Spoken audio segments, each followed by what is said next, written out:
Bonjour, chers amis internautes, nous sommes heureux de vous retrouver pour cette nouvelle étude qui s'intitule « Christ et la loi dans le sermon sur la montagne ». Nous avons aujourd'hui avec nous deux pasteurs de l'Église adventiste du 7e jour, José Boulet et Charlie Raison. Merci d'avoir accepté cette invitation et sans plus attendre, je vais inviter José à prier pour nous. Merci notre Père, notre Dieu, de ce privilège de pouvoir ouvrir ta parole. Tu aimes ce monde, tu aimes chaque homme. Et tu voudrais qu'au travers de cette parole, de ta parole, que chacun puisse découvrir quel Dieu d'amour tu es. Alors dirige cette étude afin que tous ceux qui ont cette opportunité de l'entendre puissent repartir le cœur soulagé. Au nom de Jésus. Amen. Amen.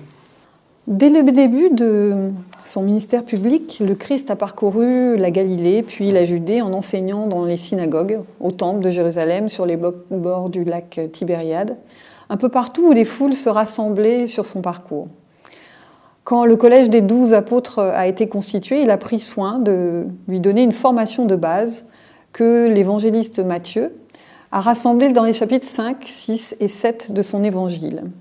Et c'est ce que nous allons étudier ensemble aujourd'hui, une partie du sermon sur la montagne. Alors nous connaissons assez bien la première partie du sermon sur la montagne que nous appelons les béatitudes, mais là nous allons nous intéresser à une partie un petit peu plus complexe qui nous parle de la loi. La première question qui me vient à l'esprit et pour laquelle j'aimerais que vous puissiez nous éclairer, c'est en fait, qu'est-ce que le sermon sur la montagne représente pour Jésus? Ce sermon représente quand même le cœur de son enseignement. Nous pouvons dire c'est comme une nouvelle loi qu'il va communiquer à tous ses auditeurs, dans le sens où la plupart des rabbins de l'époque enseignaient que vivre la Torah, c'est aussi atteindre le bonheur. Donc Jésus va commencer par des béatitudes et par la suite, il va reprendre plusieurs éléments, notamment moraux de cette loi, pour aller encore plus loin que l'enseignement habituellement accepté par les rabbins. C'est qui est le début de son ministère avec ce peuple qui souffre. Je dirais que ce sont des paroles qui est là pour toucher le cœur de ceux qui aiment Dieu et ceux qui soupirent après Dieu. Dans le sens que celui qui se sent bon, il va devoir se remettre en question en entendant certaines paroles du Seigneur. Et celui qui se sent affligé va se sentir soutenu en même temps. Donc ce sont des paroles qui sont là aussi pour donner la pleine dimension de l'amour de Dieu et de la repentance également. On peut lire dans Matthieu 5, au verset 17, « Ne croyez pas que je sois venu pour abolir la loi ou les prophètes, mais je suis venu non pour abolir, mais pour accomplir. » C'est une phrase extrêmement ambitieuse de la part de Jésus. Est-ce qu'on n'a pas l'impression là d'avoir devant nous un ministre qui vient exposer son programme, son projet pour le peuple ? Oui, si on peut le dire de cette façon, ce serait à ce moment-là un programme choc, parce que quelque part c'est une véritable provocation quand Jésus dit cela. Jésus est vu par la plupart des rabbins comme celui qui ne respecte pas les traditions, comme celui qui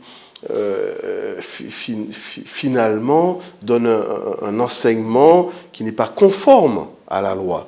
Et entendre Jésus dire qu'il accomplit la loi pose la question mais de quelle manière ?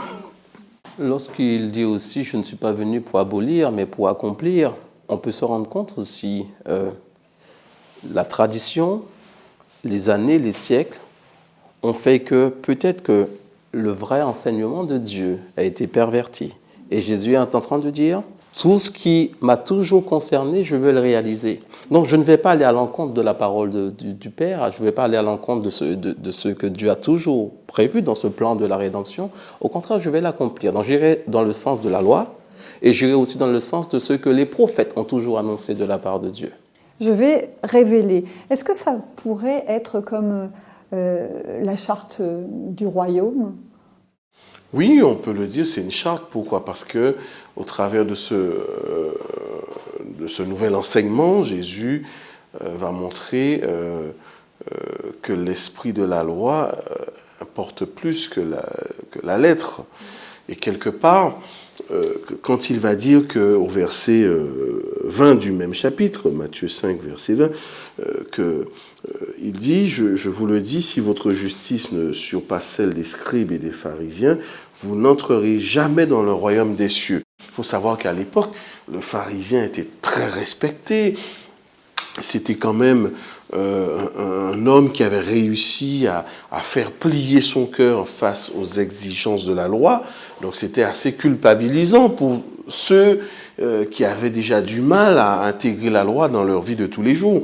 Et entendre Jésus enseigner de cette façon, il y a à la fois une provocation, mais une interpellation. Et quelque part, lorsqu'il nous interpelle de cette manière, peut-être qu'il veut aussi montrer les limites, nos limites humaines, que nous ne pouvons pas observer cette loi de nous-mêmes et que le royaume des cieux n'est pas simplement affaire de loi, mais le royaume des cieux, c'est aussi incliner son cœur face à une parole de vie, face à une transformation du cœur. C'est ça aussi, c'est que Jésus vient nous montrer comment on vit dans son royaume. Il vient aussi nous montrer que c'est pas simplement la charte du royaume, ça devrait être aussi la charte du royaume actuel, la charte de l'Église, la charte de mon cœur. Il vient finalement, cette parole écrite, il vient la traduire pour que cette foule puisse la comprendre. Et finalement, est-ce qu'il ne va pas compliquer un peu les choses? Parce qu'ils ont entendu dire, et Jésus va leur dire, mais moi je vous dis. Tout ce qu'ils ont donc entendu dire, Jésus va le transformer, va le modifier. Qu'est-ce qu'il entend par cette phrase? Mais moi je vous dis.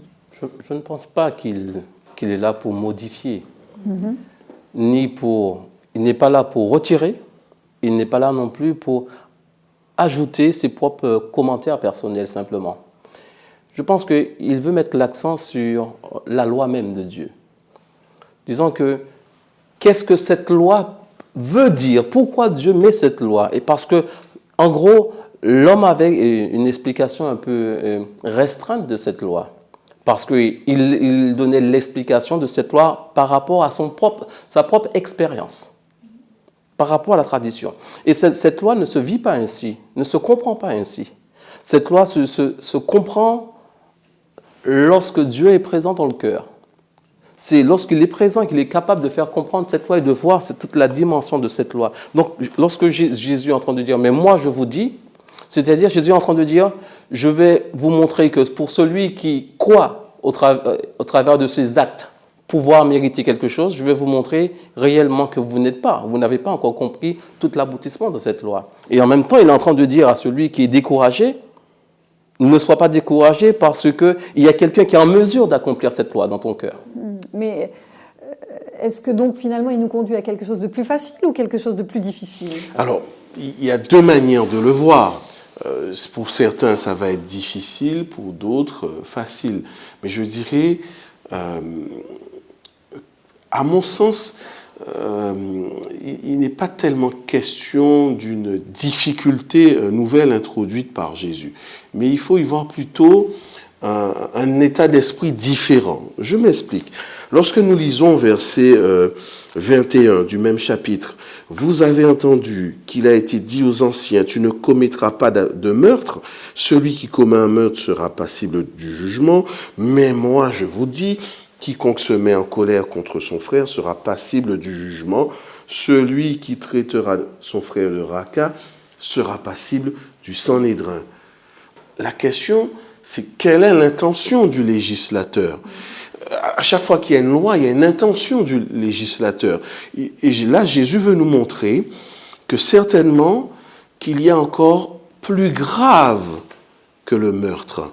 Et que le meurtre ne commence pas simplement, il ne se définit pas de manière factuelle, mais c'est passer du factuel au spirituel.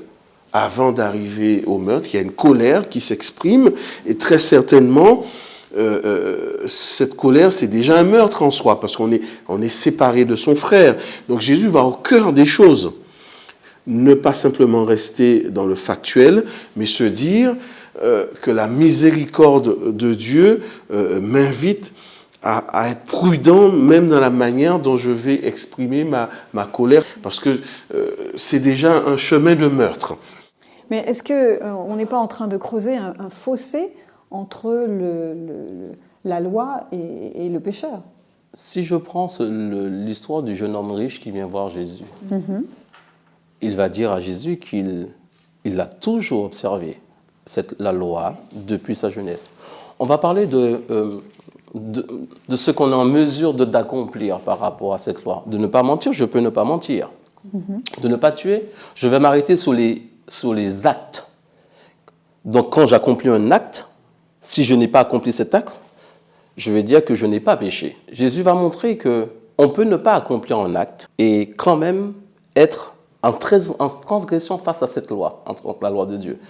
Donc cette loi n'est pas là pour pouvoir... Parce que tout à l'heure, tu as posé la question, est-ce que c'est facile ou compliqué? Cette loi est là pour montrer que lorsque l'homme veut faire de sa propre initiative, ce sera compliqué. Parce qu'il n'est pas en mesure de le faire. Et cette loi est là pour que l'homme se rende compte qu'il n'est pas en mesure. Et lorsqu'il croit qu'il n'a pas fait un acte, ses intentions sont déjà devant Dieu un problème. Donc cette loi est là pour montrer à l'homme cela. Et aussi, en même temps facile, parce que lorsqu'on lit tout ce que Jésus est en train de demander, pour que lorsqu'on a la haine contre quelqu'un, d'aller vers cette personne, de prier pour que... Voilà. On entend de dire que ce n'est pas une loi qui va dans le sens même naturel de l'être humain. C'est compliqué si on veut le faire de soi-même. Et c'est pour cela que cette loi va nous conduire à une personne qui sera en mesure de l'accomplir en... Alors, on peut aussi voir une autre dimension. Si Jésus parle ainsi, c'est qu'il veut attirer notre attention, il me semble, sur le cœur même et la base de son gouvernement. Vous avez entendu, on vous a enseigné, vous avez toujours entendu. Et là, je vous dis, selon Jésus, en clair, ce n'est pas simplement rester sur les faits, mais puisque mon gouvernement a pour fondement l'amour, donc vous ne pouvez pas simplement vous mettre en colère contre votre frère et dire que ce n'est pas grave.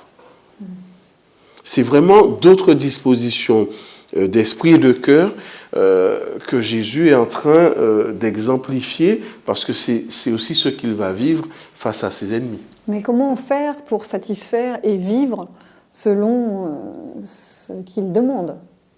On vient de dire que finalement, à l'homme, c'est impossible. Et la parole de Dieu le dit aussi. Alors justement, si c'est une nouvelle loi, entre guillemets, ça veut dire qu'il y a un nouveau cœur. Et il y a un état d'esprit différent. C'est aussi une interpellation à une vie transformée, à un état d'esprit transformé. Il est impossible pour l'homme naturel de vivre de telles choses. Cela nécessite véritablement une transformation du cœur et surtout apprendre la dépendance vis-à-vis de Dieu. On parle d'hommes de loi. Il y avait des scribes, il y avait des pharisiens qui prônent marcher selon la loi, et pourtant une hostilité, une colère contre Jésus. Ils ne le savent pas encore, mais cette colère va les emmener jusqu'au meurtre. C'est-à-dire, par voie interposée, ils vont demander le meurtre. Parfois, on est bien disposé à faire des choses, mais on oublie qu'on n'est pas en mesure de faire les choses. Et quand je lis ce sermon, ce sermon est là pour que chacun puisse venir au pied de Jésus, au pied du Maître, au pied de Dieu, pour pouvoir être dans le royaume des cieux. Être le royaume des cieux sur cette terre déjà. Mais humainement parlant, ce n'est pas possible. Et dans Romains chapitre 8, dit bien qu'on ne peut même pas, même si on le voudra, on ne peut pas. Donc, il nous apprend à avoir une vie de dépendance. De dépendance parce que c'est seul pour pouvoir ressembler et pour accomplir cela, il faut que le cœur soit changé. Et l'être humain peut masquer, mais ne peut pas changer le cœur. Oui, c'est bien ce qui doit être changé en nous. Et c'est la raison pour laquelle le Christ va, lui, observer toute la loi. Et c'est pour ça que lui peut être notre sauveur. Dieu l'a choisi pour être notre sauveur. Alors il y a un texte qui pourrait nous éclairer sur cette question dans Romains chapitre 10e et le verset 3. Puisque Jésus dit que notre justice doit dépasser celle des pharisiens. Alors comment l'apôtre Paul va-t-il traduire cela ? En effet, en méconnaissant la justice de Dieu et en cherchant à établir leur propre justice, ils ne se sont pas soumis à la justice de Dieu, car le Christ est la fin de la loi pour que la justice soit à quiconque croit. Nous sommes dans un autre paradigme ici. Il s'agissait pour les pharisiens et les scribes, les chefs religieux de l'époque, de développer une propre justice, dire qu'on avait accompli toute la loi et ses prophètes. Et l'apôtre Paul, qui était aussi un pharisien converti à Christ, il va dire que finalement, chercher sa propre justice, c'est établir un propre jugement sur soi, se trouver juste à ses propres yeux. Pourquoi ? Parce qu'on n'est pas soumis à la justice de Dieu. Alors la bonne question, c'est la justice de Dieu, c'est quoi ? Et c'est là que nous apprenons que puisque le Christ est la fin de cette loi, il souhaite que la justice soit accomplie par la foi, à nous qui croyons. En clair, la justice de Dieu, c'est sa réconciliation, la possibilité d'un lien nouveau, différent, un lien qui n'est pas simplement fondé sur des éléments factuels, mais aussi l'objectif de vivre les valeurs de l'Évangile, mais au travers de la foi qui nous est donnée, au travers du Christ lui-même, mais pas simplement en développant des qualités personnelles en dehors de Dieu et se dire, ça y est, j'ai réussi à obéir à toute la loi. On est bien loin de ce paradigme. Ces hommes, lorsqu'on les regardait vivre, ils ressemblaient à des hommes pieux. C'est-à-dire que je comprends qu'aujourd'hui, je suis en mesure de montrer une attitude vraiment pieuse. Par contre, si le cœur n'est pas changé, et c'est pour ça ce sermon, Jésus est en train de réconforter ceux qui ne veulent plus entendre parler de la religion en même temps. Jésus est en train de leur dire, si votre cœur soupire et si votre cœur ne résiste pas, et c'est ça pour moi le Dieu de l'alliance. Lorsqu'il dit, il fait l'alliance, c'est après ces jours, je mettrai mes lois dans vos cœurs, tout ça. Il est en train de dire, lorsqu'on soupire et qu'on le laisse agir dans nos cœurs, à ce moment-là, c'est possible. Parce que c'est lui qui est en mesure de le faire. Mais autrement, ce n'est pas possible. Autrement, je vais faire ma propre justice. Autrement, je vais montrer les réalités ce que je veux que les autres sachent. Mais lorsqu'il y aura un problème, ma vraie nature reprend le dessus. Et c'est une invitation à un changement de cœur. Et c'est seul lui qui peut le faire. Changement de cœur afin que notre justice, c'était la question aussi, puisse dépasser celle des pharisiens. Sans changement de cœur, on ne peut pas dépasser la justice des pharisiens qui était dans l'obéissance finalement, mais une obéissance qui n'est pas convertie. Juste pour vous dire le cas de Nicodème. Jésus va dire à Nicodème, il faut naître d'eau, d'esprit, pour pouvoir le faire marcher avec lui. Alors, dans le texte de Matthieu 5, verset 48, qu'on va prendre ensemble, est-ce qu'on vient contrarier ce que nous avons dit, puisque le Seigneur nous demande d'être parfait, mais on vient de dire que c'est pas possible. Alors dans l'original, c'est aussi être parfait, c'est être miséricordieux. Avoir un cœur qui exprime la compassion. C'est au cœur de l'enseignement de Jésus. C'est pas simplement appliquer la loi telle qu'elle, mais lorsqu'il est face à cette femme pécheresse, il exerce la miséricorde. C'est aussi ça la loi. C'est pas simplement développer une dimension factuelle. Jésus n'enlève pas ce qui est factuel, mais il va beaucoup plus loin. Il dit, voilà, être parfait, obéir à la loi, c'est être miséricordieux. En clair, c'est le caractère qui est semblable à celui de Dieu. Alors, c'est quand même un idéal de vie. À quel moment pouvons-nous dire que nous avons un caractère semblable à celui du Père. Soyez parfaits comme votre Père céleste est parfait. En clair, faites preuve de compassion, comme le Père fait preuve aussi de compassion, de miséricorde. Je prendrai un exemple dans la Bible. Lorsque le larron qui meurt sur la croix, est-ce qu'il était parfait? Je dirais qu'il était parfait dans sa dimension, dans le sens qu'il a fait totalement confiance à celui qui était sur la croix. Et cette perfection, c'est « soyez comme votre Père ». Le Père est amour, Dieu est amour, c'est ce que nous dit 1 Jean. Jésus est amour, il donne, et dans Philippiens 2, il dit il va aller jusqu'à donner sa vie. Alors cette dimension-là, lorsqu'il dit « soyez parfaits comme votre Père est parfait », il va me demander une dimension qui va à l'encontre de ma nature humaine, parce que je suis centré sur moi-même. Il va me dire, tu veux savoir si j'agis dans ta vie, regarde comment tu vas agir avec les autres.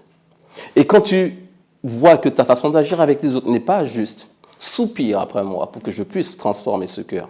Et c'est pour ça qu'il va dire, la façon que tu traites ton prochain, tu verras si tu aimes Dieu. Si tu dis que tu aimes Dieu et que tu traites mal ton prochain, c'est pas possible. Pour moi, un peu la conclusion de ce sermon, c'est de dire, il n'y a que moi. Si vous ne me résistez pas, qui peut vous faire être le royaume des cieux?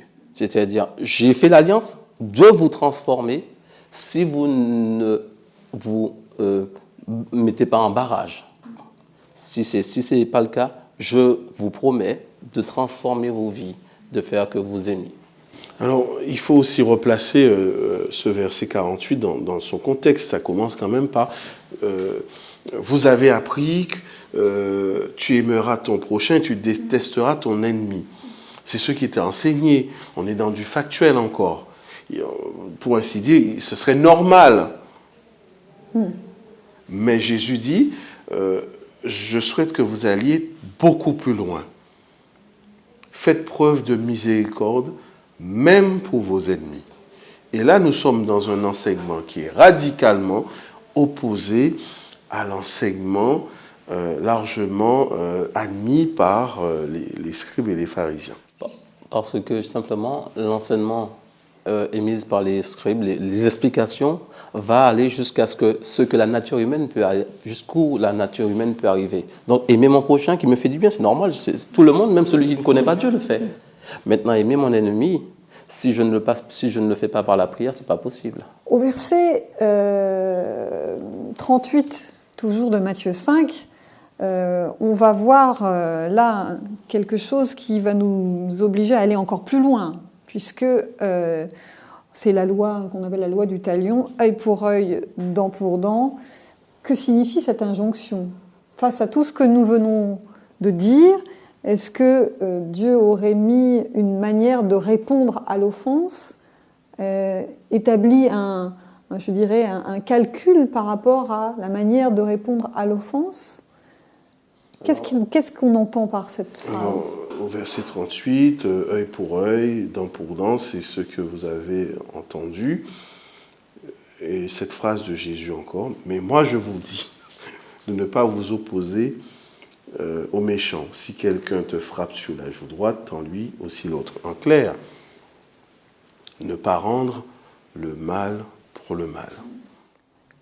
Parce que le contexte premier dans lequel cette phrase est donnée, c'est en l'occurrence pour une femme enceinte. Quiconque, si deux hommes se battent et bousculent une femme enceinte, il sera demandé, si jamais l'enfant meurt, une vie. Parce qu'on voit là toute la grandeur de l'amour de Dieu pour un enfant, une vie.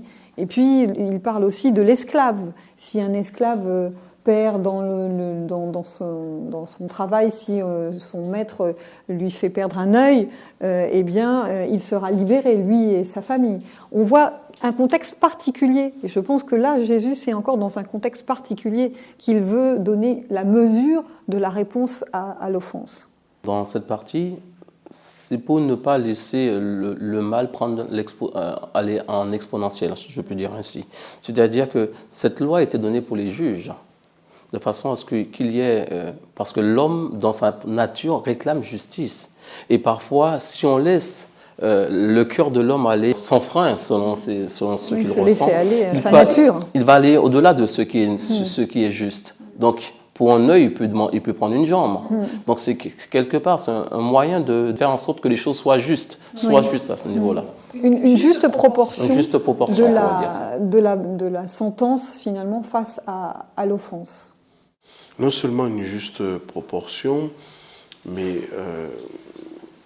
il y a aussi l'idée que ce qui est mal, ou encore l'expression de la vengeance, ne fait pas partie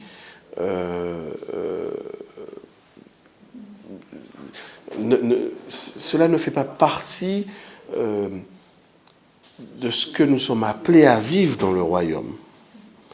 Et ça ne répond pas non plus aux critères pour entrer dans ce royaume.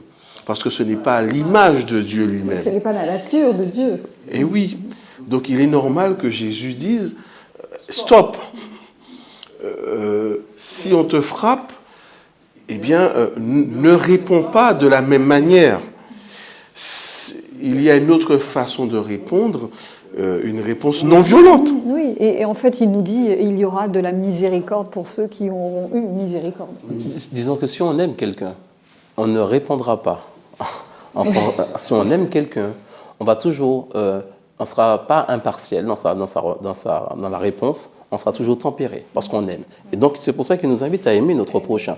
C'est-à-dire, on va peut-être réagir, mais on va réagir toujours avec l'amour, c'est ce qui fera toute la différence. Alors, la dernière question pour nos concitoyens, quels sont les enjeux, la nécessité d'une telle vie aujourd'hui encore ? Alors, j'aimerais que nous lisions un texte pour répondre à cette question dans 1 Thessaloniciens, chapitre 4e, le verset 3. Facile à retenir ce verset. La volonté de Dieu, c'est votre sanctification. La sanctification étant le fait d'être séparé d'une vie de péché, d'une vie mauvaise, ou encore se réserver pour ce qui est droit et juste. Y a-t-il encore la possibilité pour nous, au XXIe siècle, de nous abstenir de ce qui est mal, ou encore de répondre au mal par le bien? J'ai envie de dire oui. Il y a encore de l'espace pour cela. Le Christ est en train de nous dire, si nous voulons vraiment vivre éternellement, si nous voulons être heureux, comme exprimé dans les béatitudes, si nous voulons jouir d'un vrai bonheur, la seule manière, c'est de se séparer de ce qui est mal. Même lorsque nous avons injustement subi, alors nous sommes appelés à répondre par la réponse de celui qui fait preuve de compassion et d'amour. Amen. Pour moi, l'enjeu pour une telle vie, c'est pour celui qui dit que Dieu est amour, ou bien qui dit que le Dieu qu'il sert, tout le monde mérite de servir ce Dieu. Donc cette personne est censée vivre ou montrer par sa vie que ce Dieu mérite vraiment l'adoration des autres personnes. Donc, si on aime Dieu, les enjeux, c'est que dans ma vie, on doit voir ce Dieu pour que d'autres personnes puissent aimer ce Dieu également. Merci. Puisse cette étude vous aider à aimer Dieu. Nous avons essayé de vous montrer comment Jésus a révélé cette loi d'amour. Et au travers de ces études, c'est ce que nous vous invitons à faire aussi en vous penchant sur la parole. Nous vous remercions et nous vous disons à très bientôt.